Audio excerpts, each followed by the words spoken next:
بسم اللہ الرحمن الرحیم۔ السلام علیکم ورحمۃ اللہ وبرکاتہ۔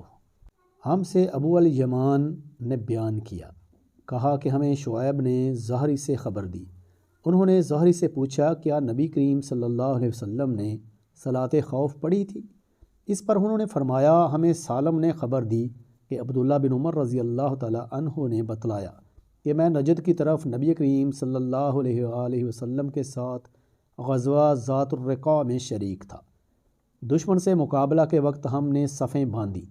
اس کے بعد رسول اللہ صلی اللہ علیہ وسلم نے ہمیں خوف کی نماز پڑھائی تو ہم میں سے ایک جماعت آپ صلی اللہ علیہ وسلم کے ساتھ نماز پڑھنے میں شریک ہو گئی اور دوسرا گروہ دشمن کے مقابلہ میں کھڑا رہا۔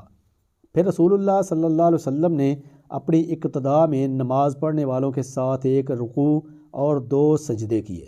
پھر یہ لوگ لوٹ کر اس جماعت کی جگہ آ گئے جس نے ابھی نماز نہیں پڑھی تھی۔